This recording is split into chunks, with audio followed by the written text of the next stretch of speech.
Hi friends! This is DaintyTank. Thank you for joining me again. This is Heart of the Woods Part 3. I can count to 3. Aren't you proud? Poke the Totoro. And if you don't know that reference, you haven't seen my Steven Universe playthrough, in which I cannot count for the love of anything. So, poke the Totoro to see Steven Universe, because it's really cool. Plus, I'm planning a follow-up with Unleash the Light. So, poke. When I'm saying poke the Totoro, of course, iCard area. I'm no longer in the upper left, because it's just easier down here for some reason. A lot more games just work better this way. But anyways, without further ado, we're just gonna get into it. I did realize that this is a longer game, and to be able to get through it quicker, we're gonna have longer playthroughs of it. So you're gonna see closer to an hour long playthroughs instead of half hours that I've been trying to do for other games. So with that, let's get started. Load! Yeah, so we're still in chapter 1. We just woke up and went to town, and we hadn't explored town yet.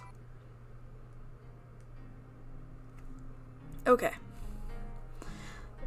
It really does feel like we've traveled back in time. The buildings, all built from wood and stone, look like they've been there for centuries. The road that we've been on and currently blocking is made of cobblestone. It winds its way through town despite being covered in well-tempered stone. We're certainly a long way from home. Oh, Maddie. Morgan doesn't disembark from the carriage and instead calls down to us. The town square is right down this road, but if I take you there, I won't be able to turn the carriage around. Okay. It's always a pain when that happens. I'm going to open up my shop, but feel free to come by whenever you'd like. I'm sorry I can't show you around right now, but I'll make it up to you later. Okay. Where's your shop? Oh, right. She pulls a piece of paper from somewhere and dangles it towards me. I cross the road and take it from her. Unfolding it, I can see it's a map. Despite being hand-drawn, it's pretty coherent and legible. Certain buildings, like Morgan's shop and the local pub, are denoted by handwritten tags. At the middle of the road, where we're currently standing, she's even drawn a helpful "You are here" notice with a smiley face. She clearly planned this well in advance. Cool. Thanks. Yay! Feel free to stop by around lunch. I'll make you both something. Okay. Hell yeah! You're the best, Morgan. I love Tara.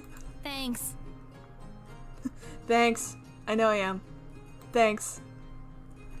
Morgan gives us a brief wave before heading off to wherever it is you park a horse-drawn carriages. I point in the direction of the town square that Morgan mentioned, wanting to get away from all of the people who are currently gawking at us. We definitely stick out, if only because of our colorful hair and clothes. Combined, their outfits have the color palette of a bowl of oatmeal. Oh, that's rough. Oh.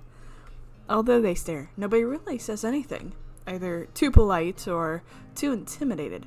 Both Tara and I avoid eye contact with strangers as we hurry to the empty town square. Well, that couldn't have gone worse. Mm-hmm. There are a million ways that could have gone worse. If people looking at us funny is the only downside of this trip, then it'll be our best episode yet. Yeah. I mean, ever. Oh. I wish he'd stop bringing that up. It always kills the mood, which was barely on life support to begin with. Tara rubs her shoulders. Is that rubbing your shoulders? I've been doing it wrong.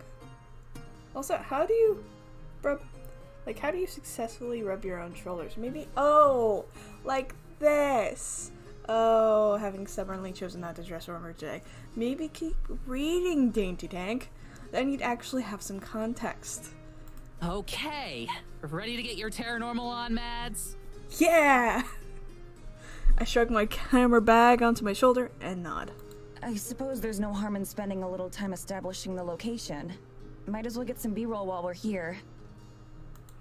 B-roll? The one thing that both Tara and I have in common is that we're not really sightseers. I spend as much time in my room as I can, whether that's the hotel room while we're filming or my bedroom at home. So as much Tara loves investigations and all the dramatic stuff, she'd probably totally skip the exposition segments if she didn't leave them to me. That means that we're pretty efficient at filming them. Turn the camera and slowly turn a circle, capturing the ground, sky, and some nearby buildings for footage that we can splice together later. I do a slow pan across some of the buildings that frame and hold the shot of the path. Further into the village, a young couple passes by holding hands, and they share a suspicious look at the camera as they go by. I guess I'm editing that part out later.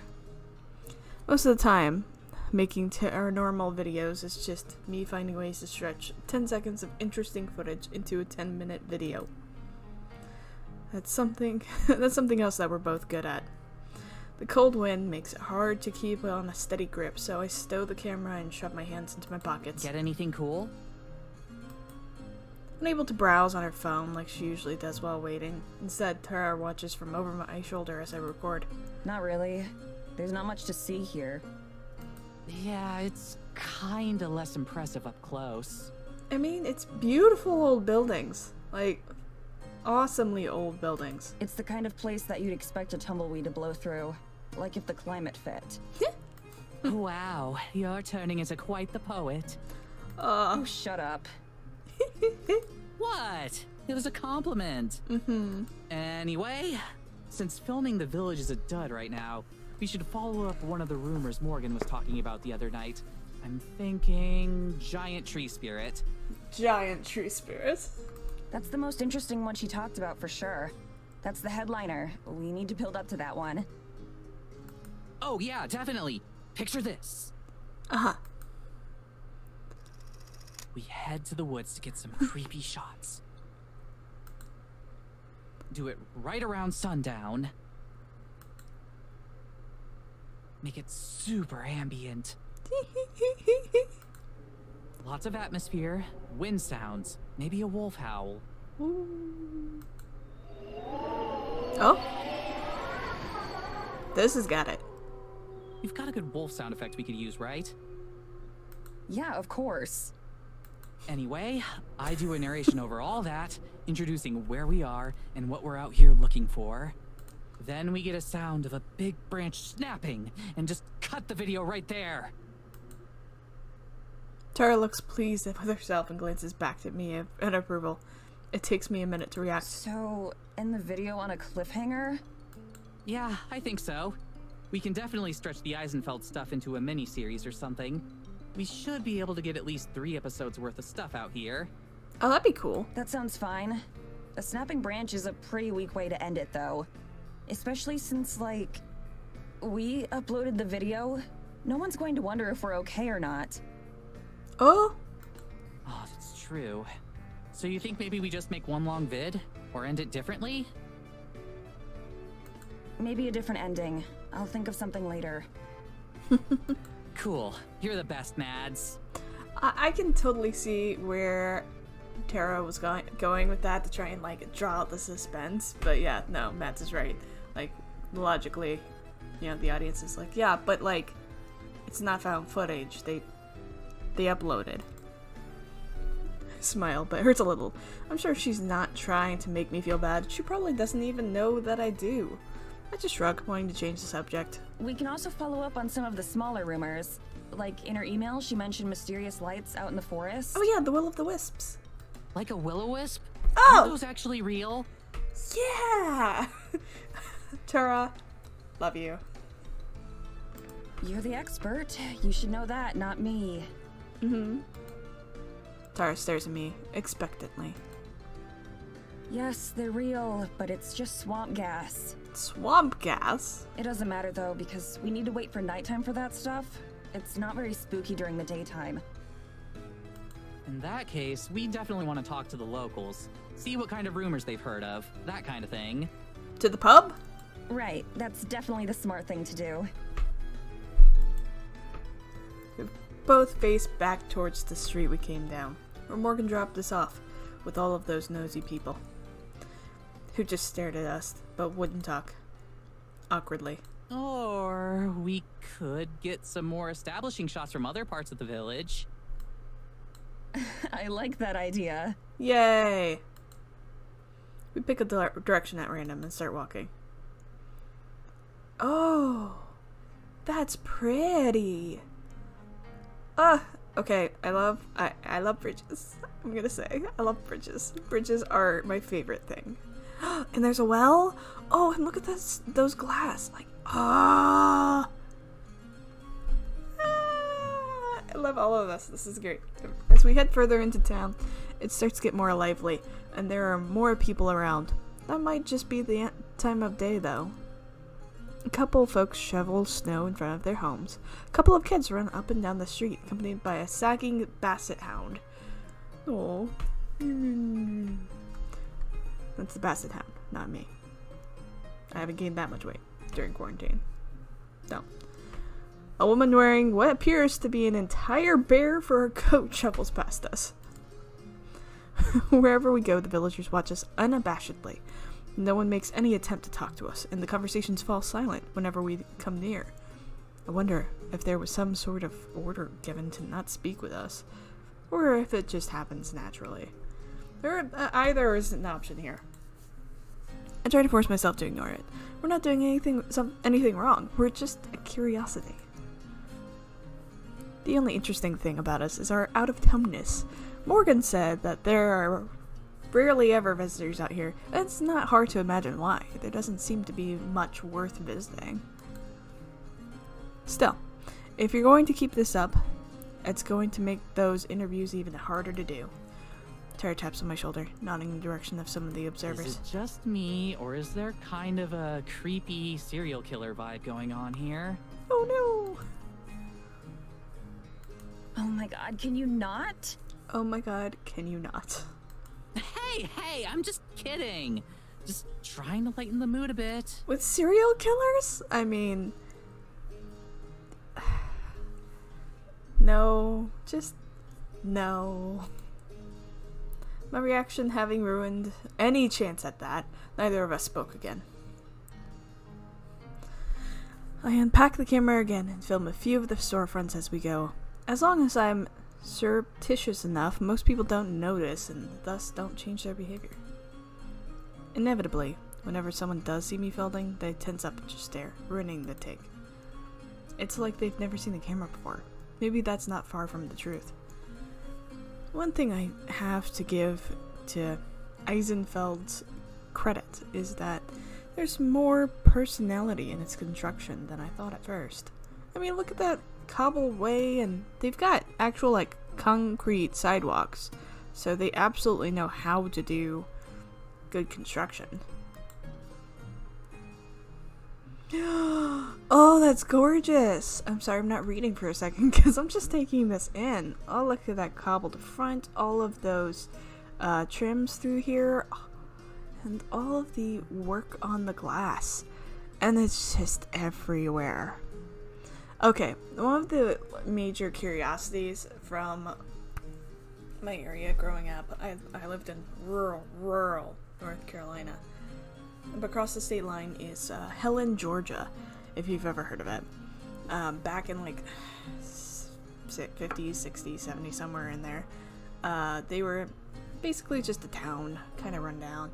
But there was this one person who was an local artist, and they were trying to do some construction on the roads. And so what the town did was put up all of those concrete barriers you see, right? Well, the artist went out and did a mural on each of those concrete slabs that made it look like a almost German village, right? Old-timey German village look. And that drew tourism. Like, actually people came and drove through Helen to see these. And the people in Helen and the city of Helen saw the opportunity and thus drafted and passed a law saying any new construction or any redone construction needs to look like a German village. And so what they did was actually made all of the buildings look like this aesthetic that the painter had done on the murals. And it ended up being absolutely gorgeous. One of my favorite places to just go and spend the day because of all of the gorgeous trims and everything they tried to mimic to make it look like it's an older German village. Really cool. Reminds me immediately of this look and feel, and it makes me a little nostalgic of that. Never really got to go to Helen much, but every time I was there, I loved it. Anyways, most of the buildings seem to be people's homes, but it doesn't take us long to find a few stores here and there. Names are simple and plain, like you'd read in a tabletop RPG book. Hinkle and Sons Tailoring, a butcher shop named the Hearty Sow, that sort of thing. We pass a tavern called the Bushy Beard. I can hear Tara snickering behind me. Do you think they have barmaids? What? Like the sexy Oktoberfest kind? Do you think they have those here? Tara's words are so out of nowhere that it takes me a second to mentally process. This isn't a Renaissance fair, Tara. I'm pretty sure they just wear normal clothes to work. Tara's mouth gapes wide open. Wait, what? Back up. Ren fairs have sexy barmaids?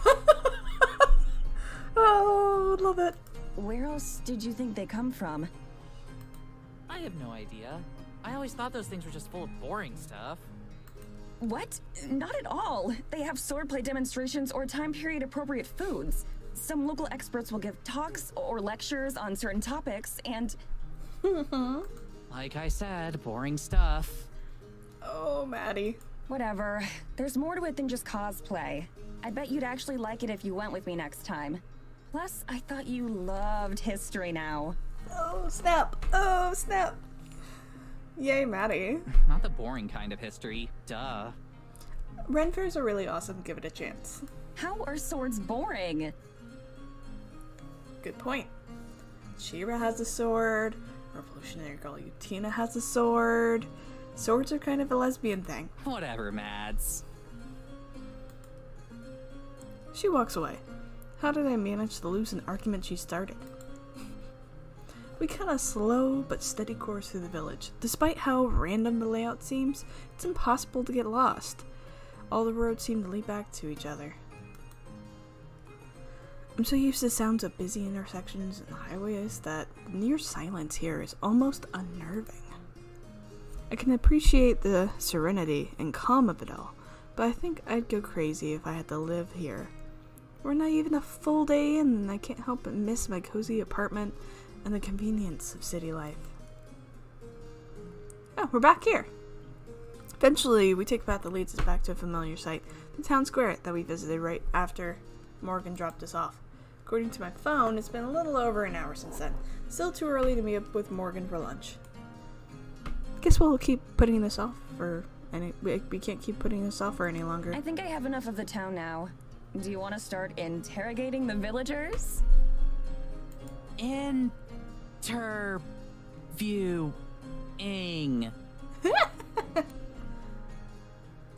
I didn't even notice myself misspeaking. I must have had interrogations on mind after meeting the mayor last night. Tara poses dramatically, hyping herself up for the camera. I'm not even recording yet. Time to put my game face on. You are the game face, Tara. Love you. As long as it's a game face that people want to talk to. Win. Mads, when have I ever been anything but charming? She sighs. Yeah, I know. I'll keep it chill for these so we don't freak anyone out. But, like, how do we do this? Just go up to people and ask if we can chat? I guess. I don't have any better ideas. This is how we usually do it, except usually people are more curious about who we are and what we're doing. Sometimes after introducing ourselves, there are even people who have heard of us. I mean, that makes sense. Definitely not the case. I wouldn't be surprised if Morgan was the only person in the whole village that uses YouTube. I use YouTube. Yes. This is YouTube of a YouTuber. Oh, it's like Inception. The only thing about more awkward than just asking random people for the interview is them staring silently when you approach. But we don't have any other options. I hand the mic to Tara. At least, I'm not the one who has to do the talking. Tara stands there with the mic in hand. And stands there. You good? Yeah, I am. Just give me a sec, okay? Building the confidence. Okay. She psychs herself up by stretching and taking a few deep breaths. The whole time she holds the mic pinched between two fingers like something she just peeled off her shoe. It's kind of gross. Once she's finally ready, she gives a thumbs up and we start walking in. I trail a couple meters behind, keeping her back framed in the middle of the shot. She moves with a determined stride, but I can see the microphone sticking in her shaking in her hand. Past a few people walking around, but she doesn't stop any of them. Nor does she ask any of the folks outside the buildings, chatting or walking or just sitting and looking bored. Just up ahead, a middle-aged woman smokes a cigarette, looking at nothing. No one in particular. Doesn't look like she's going anywhere. And she's not really in the middle of a conversation. She's the perfect candidate, and Tara must know it too. I wait for her to go up and introduce herself. I stand still and hit the record button, filming her approach. Except she doesn't. She walks past the lady, whose gaze follows as she goes. Pause the recording and hurry to catch up, hissing Tara's name. I have to say it twice before she hears me and stops. What are you waiting for? We've passed like a dozen people now. Right, but none of them are the right one. There's not that many choices, Tara. Which one is the right one? You know it's impossible to tell. I'll know when I see them. Uh-huh.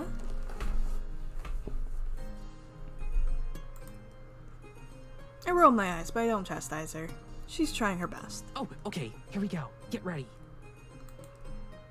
I follow her line of sight to figure out her prey, an older man, resting on a bench nearby. Broad-shouldered, and with a long beard, he looks like a stereotype of a lumberjack. Like the previous woman, he stares vapidly off into the distance, thoughts clearly elsewhere. Once again, I plant my feet and set up the shot. I make micro adjustments to the focus until I get it just right. The rest is up to Tara. Slowly, Tara approaches the man. Either he doesn't see her coming or he ignores her. She glances at me for reassurance, which I give in the form of a smile and a nudging motion, telling her to just get on with it. She clears her throat, grabs the man's attention. He turns to her slowly, eyes her suspiciously. Then he notices me in the camera, and he tenses up. Not off to a good start. Tara talks quickly, trying to explain the situation. Hi there, my name's Tara Brick. My friend Maddie and I are visiting from out of town doing a report on Eyensfeld. I was wondering if we could ask you a few questions. Report? What kind of report? He relaxes just a bit. The man rubs his eyes warily, peeling back and forth between me and Tara. I wish he'd stop looking directly into the camera. I slowly start to move laterally, trying to frame the two of them together better, but he keeps shifting on the bench to watch me. It's an investigation on the supernatural. Rumors, ghost stories, that sort of thing. We've heard a lot of legends about Eyensfeld, and we're looking into them, trying to figure out what's true and what isn't. Nice. Figure out the truth, huh? The man mutters darkly, his beetle-browed eyes still flipping between me and Tara. He chews his lip while he thinks about it. Something about his face strikes me as odd, but I can't figure out what it is. It's probably just the trick of the camera or the light. Well, alright. I suppose I've got the time. Alright. It takes Tara a beat to respond. We were both sure that he was going to tell us to bug off or worse. Great, thank you. So, can you tell me about Eyensfeld? Just what is life like here? On an average day? That sort of thing. Mm-hmm. Clearly, she didn't expect to get this far, and that's the first thing that comes to mind. She offers the man the mic, but he just stares uncomfortably until she retracts it. Right, well, it's a good little town. Good and proper. Quiet. Real quiet. That's what I like about it. Okay. None of that city business. No noise and bustle. Out here, it's just you and nature. That suits me just fine, it does. Okay. So you're from around here then? Spent your life in Eyensfeld? Born and raised, and God willing, I'll die out here too. Never thought about leaving. Never had a reason to. Okay. Great. So then I'd imagine you know all about any local legends, right? About as well as anyone. Any old village has got its stories. If you believe them all, there's goblins in the woods, trolls in the mountains, and who knows what else elsewhere. He's got such a raspy voice. Of course, it's only children who believe in those. So you've never seen anything weird yourself? Nothing unexplainable? Weird like what? By now, the man had abandoned looking at Tara entirely, instead focused on the camera, his eyes looking strangely focused. One of our friends here mentioned something about a big forest spirit. Like a walking tree kind of thing. Okay. He sits up from his slouch, finally turning to face Tara. What friend of yours might that be? She's from around here. One of the locals. Even though we gave her a shout out on one of our videos, Tara's reluctant to name Morgan as our contact. It makes sense. Her neighbors surely feel different about us than our viewers do. I'll bet it was the Fisher child, wasn't it? If you know what's best for you, you'll steer clear of her. Nothing but trouble comes from that one. Nothing at all. Oh, it's so mean. Tara and I exchange a glance. It seems her thoughtfulness was irrelevant. At the same time, I'm suddenly a lot less impressed with what this guy has to say. Why do you say that? It feels like a strange violation of privacy to be asking this stranger his opinion on our host. But if she's notorious enough that anyone on the street knows of her, then perhaps we're better off knowing why. Spitting into the snow, our subject stands up and turns his back to us. There are some questions you ought not be asking, miss. I'll be going now. Enjoy yourselves. Oh, miserable. He lumbers off into town, though I don't watch him for very long. Questions we ought not to be asking, huh? I'm not sure if that's a threat or not. For the sake of my anxiety, I try to tell myself it's not. I join Tara on the bench, doing my best to avoid the puddles of melted snow. That was something. That's putting it nicely. I don't know what that was either. Maybe Tara's right. It was something. You get it all? She taps her two fingers against the camera in my hand. Of course. All 2 uncomfortable minutes. I wasn't given a lot to work with there. Ugh. I replayed the recording with Tara leaning over to watch along with me. It's not any less awkward the second time through. Well, we already knew we need to talk to a few different people. Just got unlucky on the first one. Know what I mean? Nope. This sounds like you got exactly a good sample of this village right now. Tara stands up, but I remain seated. Still need another minute? I didn't say anything. I'm trying to think of what to say. Hello, Earth to Maddie. Please respond. I'm thinking. My voice is too harsh and snappy, and we both know it. Play through the clip again, this time without Tara watching. Something still seems off to me. It's not just the gruff way he left. Look, we knew Morgan was a bit weird. All of our fans are weird. That's why they're our fans. In a tiny little town like this, of course anyone who's different is gonna have a reputation. That doesn't make Morgan a bad person. Agreed. I'm not saying she's a bad person. I didn't say anything.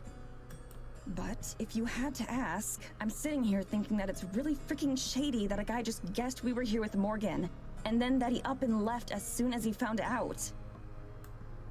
That's not normal. That's not something that's happened to us before. Great! That means we're on the right track. If they're hiding something, then that means there's something to hide. Get it, Tara. Have you completely lost your mind?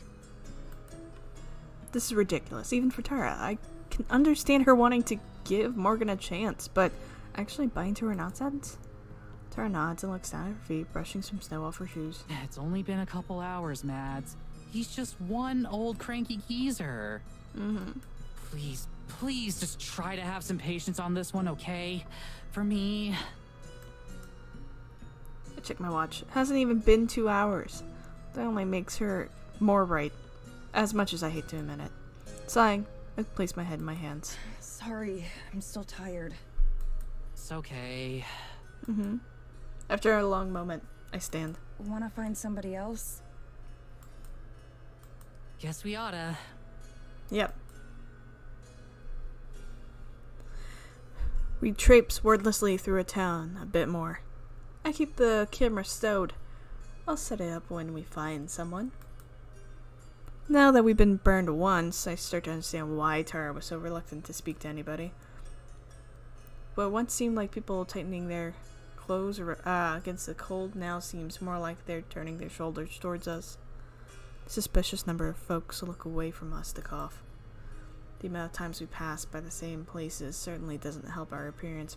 By now, there are a few, especially chatty villagers, that have seen us pass at least 4 times. It takes another 15 minutes of loping around the town before we find another candidate. The pair of girls about our age are waiting outside of a shop. Inside, the third girl is talking to the shopkeeper. People our age are going to be our best bet. One of the waiting girls sips from a small mug of what I assume to be coffee. She sees us and nods her head in greeting. It's the nicest reception we've gotten so far. What about them? Worth a try. This time I approach with Tara. This time I approach with Tara. I let her take the lead, but I follow close behind, forcing myself to smile in order to seem more approachable. Excuse me. The talking girl and shopkeeper turn towards us at the same time. The conversation snaps off immediately. Excuse me. Hey there. Hello. Coffee girl. The girl next to her leans in to whisper something in her friend's ear, but doesn't talk to us. Hey, so my friend and I are here from out of town. We know. Oh. They both giggle to themselves. We're filming a documentary sort of thing about Eyensfeld, and I was wondering if I could ask you some questions. Eyensfeld? Why here? What about it? What about it? Well, we're doing a video about any sort of rumors or local legends that you might have out here. Ghost stories or that kind of thing. 2 girls talk to each other in low voices that I can't pick up. The quieter girl is muttering something, and the one with coffee is agreeing and nodding along. As one, they turn to face us again. I don't think there's anything like that out here. This isn't that kind of place. Not a single one. When you were kids, your parents didn't tell you stories about things that lived in the forest? You've never been out late at night and seen something you can't explain? We're not allowed out late at night. Oh yeah. Right. There's a curfew. The girls go quiet, nodding to themselves, sensing a dead end. Tara changes her tactics. Do either of you know a girl named Morgan? She's the mayor's daughter. The first girl, the one with the coffee, grins at that and pulls at her companion's arm. The other girl swats her away and face turning pink. Oh, I'm pretty sure everyone knows her. Oh? She smiles devilishly at her embarrassed friend. Some of us better than others. Oh? What's she like? Why is she so famous? She isn't that bad. She's just... She's trouble and you know it. Trouble. Staying out after hours, sneaking around town. She spends a lot of time out in the woods too. Sometimes overnight. What do you think she's doing out there? A seance, maybe. I don't know. Dancing around the wicker tree. I don't know. Do wicker come from tree? I don't know. If there's a particular conclusion we're supposed to have reached, it's lost on me. Still, it can't be coincidence that we're 2 for 2 now on people who were weirded out by Morgan. 3 for 3, if I count myself. Do you think there's something out there? 2 girls blink, as if their reaction was planned. something like what?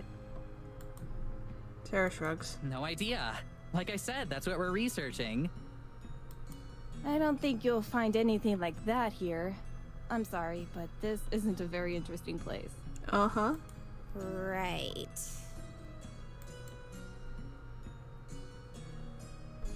I straight away, leaving her behind. I head into the corner between 2 buildings, out of sight of the girls we spoke to. Tara catches up and then leans against the wall next to me. That didn't go much better. Really? You think? Was it just a coincidence that these 2 other random people we met happen to have the same opinion of Morgan as the first? Morgan seems delightful.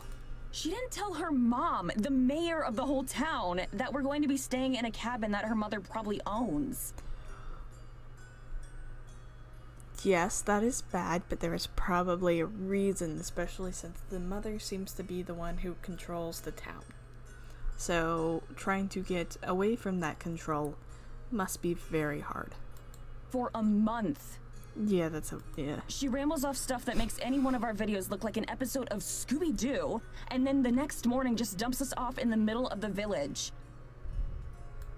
We haven't even been here for a day yet. We've seen our host for like an hour tops, and we were practically asleep for most of that. How am I supposed to have a good opinion of her so far? Well, yeah, she's gotta work. Come on, Mads, have a little faith. What's the worst that can happen? The lead turns out to be nothing like the other 200 times before.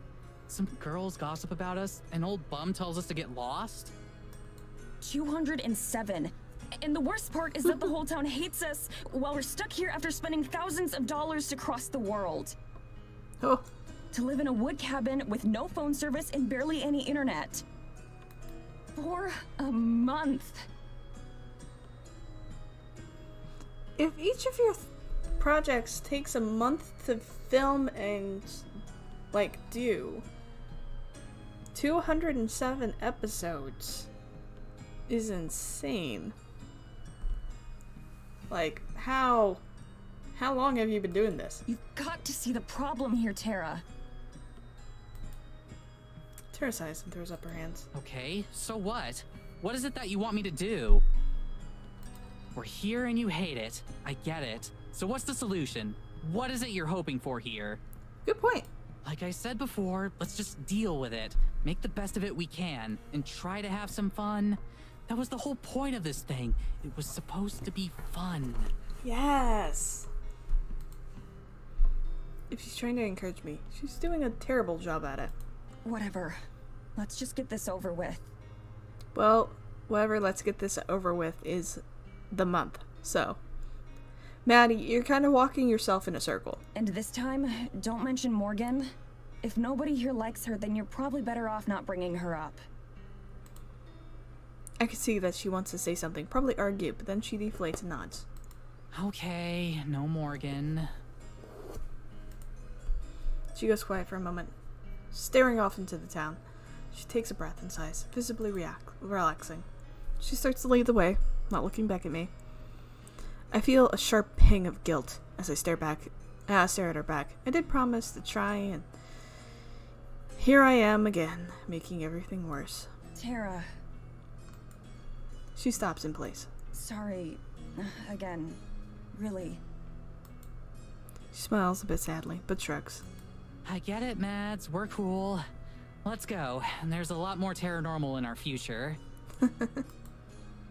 We exchange a small smile before continuing our march on. Eyensfeld? Yeah, Eyensfeld. Seems to have been built so that no matter what, you're always walking uphill. We make our way up yet another one past the low crumbling wall and a few more houses. As we make our way up the street, a bitter-looking old woman with a broom stops what she's doing and eyes us. We've walked this part of the road several times now, but she wasn't there before. Hey you! Who are you? You aren't from around here? The hawkish woman. The last part is definitely a statement, not a question. Tara stares down just a bit to mutter beside me. Looks like we found number 3. Tara immediately puts on a friendlier face as we approach. Good morning, ma'am. You're right. We're not. I'm Tara, and this is Maddie. We're here doing a research documentary on Eyensfeld. Mm-hmm. Would you mind if we asked you a couple questions? Oh. About? Some of the local legends and rumors from around here. I'm actually afraid that she's going to say yes, because I already tell that this is going to end as badly as the last two. I've decided how to answer Tara's question of what I would want. I just want to go back to the cabin and be ignored. At least it's not awkward and uncomfortable in there. Good point. Yeah, alright. Oh. Oh no. Great, thank you. So, we've been hearing a lot about stuff out in the woods, like... You are? Who told you that? We've been interviewing a few people this morning, and it's something that came up a few times. Stuff like lights, strange noises, that kind of thing. Have you ever witnessed anything like that? Never. Oh. She looks around again, then stops just a little bit closer to us. Look, I'm going to tell you this now for your own good. No one around here wants any trouble. We all just want to live our lives in peace. Mm-hmm. That's what Eyensfeld's all about. Mayor Fisher does a damn good job keeping things nice and orderly around here. We keep to ourselves, and I expect the two of you to do the same. She nods, solemnly, the interview clearly over. Just as useless as the other two. As we go, Tara waves over her shoulder. Thanks for your time! And then, so only I can hear her. Bitch. As we walk away, I can tell it's not necessary to say anything to Tara. She trudges along beside me. Annoyed as I am, I still feel bad seeing her so bummed out. Maybe it's finally starting to sink in. So now what? She asked me that after the second interview too. Now... I don't know. Let's go to Morgan's shop and eat lunch. Wait, for real? You want to go see Morgan? Mostly I want to go see what Morgan makes for lunch. I'll take it. Yeah. But hey, can you... Oh no! Wait. Can you I'll be cool. Don't worry. She smiles, relieved. Yeah, I know. Sorry. I know you will. I take out the map that Morgan gave us this morning. By now, I've been through the village enough times that I can mostly navigate here by memory. What kind of shop does Morgan run? Do you remember? I think she said it's an antique shop. Antique shop? What do those places even sell? Antiques. Lots of furniture that's been around for decades, or random stuff like books and glassware. Yay! That's oddly specific. Well, I mean, have you never seen antiques before? My mom's into antiquing. She always says, you never know what you'll find. I mean, that's Gilmore Girls. Lane's mom. We should do an antique episode of Paranormal someday. Oh dear. We can have your mom on as a guest star. I'm sure she'd love that. Oh. Do you think Morgan sells anything really out there? Like a possessed baby doll? Or a cursed sword? Who would want to buy those kinds of things? Tara? The same people who go to Ren fairs. Oh! She got me. I couldn't help but laugh. Tara. Is it Tara or Tara? Tara, I guess. Grins, giving the feedback. Enjoy the feedback. Come on, Mads. Every good horror story starts out with buying something fishy from the local antique store. Maybe she has a special section for items with an ancient prophecy about them. We're specifically trying to avoid the horror story scenarios, remember? Mm-hmm. Oh, right. Yeah, I guess that would suck to live through. Yeah. Okay, what if she lets us interview her talking cat instead? That's like a whole episode's worth of stuff right there. The internet loves cat videos. That one could go viral. Yes. That's what I'm saying. Oh, we should prep a list of questions for it before we get there, so we know what to say. Yes. Ask it which brand of cat food tastes best. We can sell the video rights to that company. Come on, I'm serious. Oh, wait, what? What? You seriously think that cat is going to talk?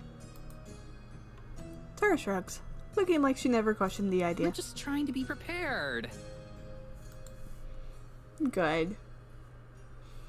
I thought she'd gotten the picture after that last interview went awry, but it seems like she's still giving Morgan some benefit of the doubt. It's not even worth arguing with her over. She'll see soon enough as it is. I check over Morgan's map again. We're definitely in the area, since it says her shop is right up by City Hall. Problem is, while her map shows how to get to the general area of her shop, it doesn't say which building it is, and there are several buildings that could fit. Do you think this is the place? It has to be. Tara's stomach growled loudly and her voice was more like a plea than an affirmation. Go check. What? Check what? Like, go check if it's her place or not. Okay. Absolutely not. I'm not going to just potentially walk into someone's home. What's the big deal? If it's not her place, we can just ask for directions. Good point. No way. Trespassing is your thing, not mine. We go back and forth like this for a while, and right before we finally decide to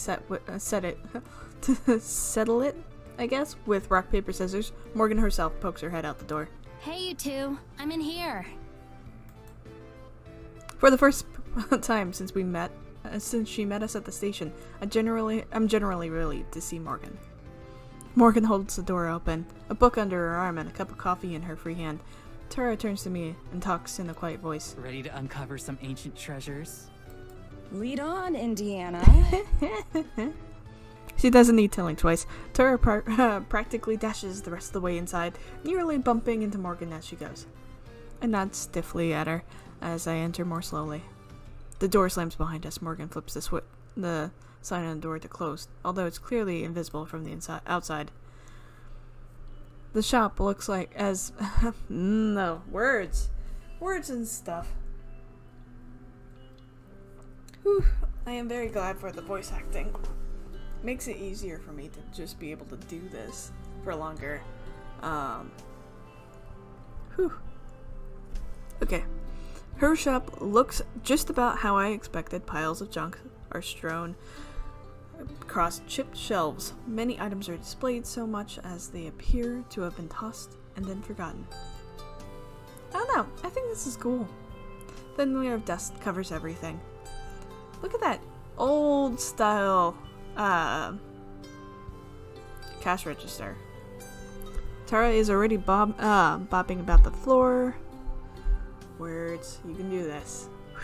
Stay with me now. Tara's already bopping around the store, examining some worryingly fragile ceramics. Morgan passes by her, back to the front counter where she sets down the book she was carrying. Its title catches my eye. Complete collection of classic fairy tales. The book looks extremely old. I wonder if it's an item for sale here. So, are you done looking around town? If she has any guess what kind of response we got today, she doesn't show at all. She's still impossible to read. I've seen enough for today. Can we still take you up on that lunch offer? Sure thing. I've got something on the stove already. I figured you'd be coming over soon. Yay! Stove? Your store has a kitchen? Yeah. I have a living space set up in the back since I sleep here most of the time. Oh! Feel free to look around. I'll be back. She disappears behind the curtain leading to another room, leaving us surrounded by treasures. When the whole town feels like an antique, a rocking chair and a few pieces of farming equipment probably aren't the biggest draws. I'm surprised she's even able to keep the place open. Tara's enthusiasm doesn't seem to be dimmed a bit, however. She takes time to examine each piece, turning it over in her hands like she's appraising fine art. At least one of these is probably cursed. Oh yeah, definitely. It's probably the grandfather clock over there. No way, that's too easy. And even if it is cursed, it's probably something lame like making your toe hair grow twice as fast. But this, well... Oh? Tara takes an item off the counter, holding it close to her chest. It's a lamp, but it stands is 3 very realistic pigs standing on top of each other. The lampshade has these little piggies printed on it like a scripture. This is the big leagues. You want a curse that's gonna last for generations? You use this bad boy. Uh-huh. Hey, you think Morgan would mind if I brought my Ouija board in here? Oh dear. As she says that, she puts the pig lamp back into its rightful place, where it can't hurt anybody. I wonder how that works, actually. Like, if you bring 2 cursed objects to the same place, do the evil spirits get into a turf war? Or do they team up to defeat humanity? Did you seriously bring the Ouija board again? No. That Ouija board has been on every single trip with us. Besides, it fits in my suitcase. Yeah, okay. I pick up a small ornament from a shelf nearby. It's a snake made out of crystal. There's no price tag attached, so you have to ask. Morgan pulls back the curtain she went through. Okay, food's ready. Yay! She comes out carrying an enormous tray that's probably also an item for sale here. On the tray are steaming bowls of some kind of soup, as well as a pitcher of water and a loaf of bread. She sets the tray down on the counter, doling out portions to each of us. Hesitantly, I try a spoonful of the soup. It's delicious. It has rich and meaty flavor, but it isn't too heavy, and it's hot, but not too hot to gulp down. I dip some of the bread into the broth. That's delicious too. Everything here is definitely homemade. This is really, really good. Yeah. Ah! This is amazing! Thanks. Let me know if you want more. Morgan stolidly keeps eating, the praise barely seeming to register on her. It's a shame. That's probably the one nice thing that I've had to say to her all the trip. Once she's finished, Morgan picks up her book and starts to read again, while Tara and I are still in the middle of eating. Glance over at Tara, who is very intently staring at her spoon. She finishes her bowl and rattles the spoon about a bit. Can I take you up on that refill? Of course. Without looking up, Morgan picks up both her book in her bowl and heads into the back again. She emerges a moment later with a fresh serving of soup, which she wordlessly sets down in front of Tara. Only after we've taken our last bites does she finally close the book again. All done? Yeah, thanks. Yeah. I'm done too. Thank you. Phew. Let me get these out of the way then. Okay. She hauls away all the dirty dishes before rejoining us at the counter. So, what are your plans for the rest of the day? If I back there, I should tell her that she should be the one making plans for us and showing us around. At least, this way, I can go back to the cabin sooner. We're still figuring that out. We hadn't got to see you much, so we decided to come over. Oh, right. I'm sorry about that. I'll take a couple days off starting tomorrow. Yay! Are you sure? We don't want you to miss out on any business or anything. Yeah. There aren't that many customers who come through. You're the first ones all week, and you don't even count. I'm not sure how I'm supposed to react to that, so I don't say anything. That's too bad. You've got a lot of cool stuff. I was looking around some while you cooked. I wouldn't get too excited. I just make up interesting stories for the items so they sound more entertaining. It helps pass the time. Oh. Right. Morgan says it so casually that there's no way she knows just how relieved I am to hear that. It lines up neatly with what I already suspected. Everything Morgan included in her email is even more made up than usual, and that is all of the colossal waste of time. Most likely, she's a fan of the show who wanted to trick us into coming out here, and we fell for it. Hook, line, and sinker. If Tara has realized any of this, she of course doesn't say anything, and judging by the way her enthusiasm vanished, seems like she's starting to get it again. Fiddling with some silver knick-knack, she looks up from the counter to Morgan. So, can we see the talking cat? As soon as Tara asks, I can see Morgan's eyes light up with interest. Her hand slides away from her book she was about to open. Oh no. Of course. I'm sure she'd be happy to finally meet you. Oh. Her voice wavers just the smallest bit, with what sounds like excitement. It's the first shred of emotion I've detected from her since stepping on the train. I'll go get her. Just give me 1 minute. Okay. Morgan exits once more, but this time through an actual door instead of a curtain. We probably could have gotten out of here without seeing the cat, you know. Why would I want to do that? This is the pizza resistance. Yes. She doesn't even try to pronounce it right. Are you serious? Still? You know it's not going to actually talk, right? I can't fathom how there's even a trace of belief rattling around in Tara's skull. Did you see her face? She's definitely not joking. Unless she's just really bad at telling jokes. That would be the most normal thing about her so far. Oh, come on. She just told you flat out that she makes up stories and tries to get other people to believe her. How can you not see that we're getting scammed too? Come on, Mads. Try to have at least a little bit of faith. Or a little bit of fun. Door opens once more and out strides Morgan. There's also a soft sound of little kitty feet on the hard wooden floor. Oh, you are pretty. Talking and not, the cat stares up at me. The cat staring up at me is undeniably beautiful. Its white fur seemingly glistens like snow, and its eyes are a piercing azure blue. Tara leaps from her seat and crashes to her knees. The cat doesn't flinch at all, despite the commotion. Oh my god! I love her! I love her so much! Oh. She looks up at Morgan. Eyes are as wide as diner plates and fingers wriggling. Can I pet her? Please tell me I can pet her. Jailadora, can she pet you? The cat doesn't say anything, of course. It just rubs against Tara's waiting hand, though causing her to let out some sort of mix between a coo and a sob. I can tell Tara just got her money's worth out of this trip. Go on, say something. These are the two I've been telling you about. Tara, Maddie. Morgan gestures as if introducing us to her. She looks between the cat and us expectantly. Seeing its master's attention, the cat goes from nuzzling Tara's hand to nuzzling Morgan's leg close by to mews happily. The cat, not Morgan. Come on! You're going to make me look like an idiot if you don't say something. Morgan uses her foot to nudge the cat towards Tara, who's still crumpled on the floor. The cat indignantly tries to escape, her claws scraping uselessly against the floor.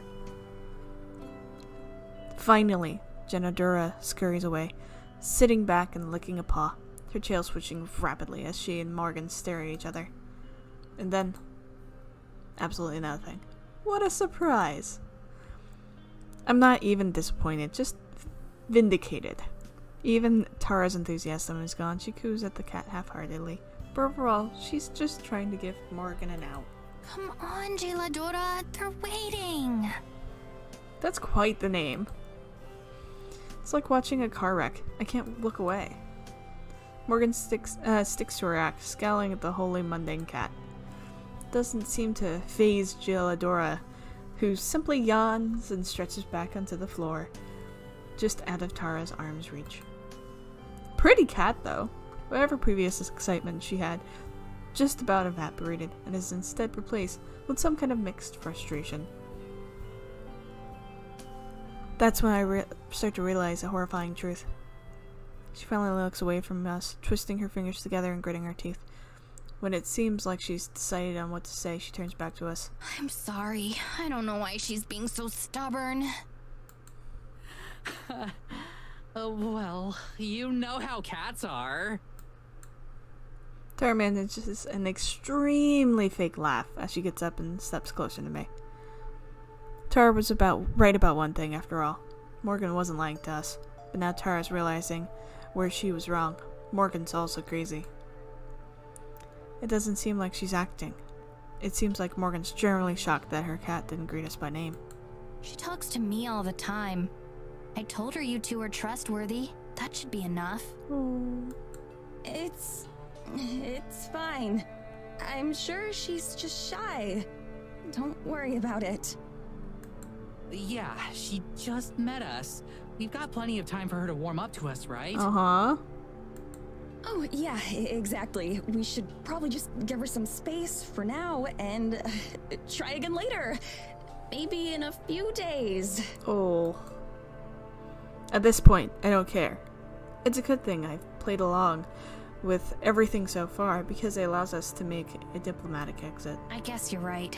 Still, I'm sorry for the inconvenience. She'll get over herself soon enough. She glowers at the cat, who's still napping peacefully. Yeah, I'm sure. Oh, that face. Tara backs away from the counter and into the display area again. Anyway, thanks for lunch, Morgan. We really appreciate it.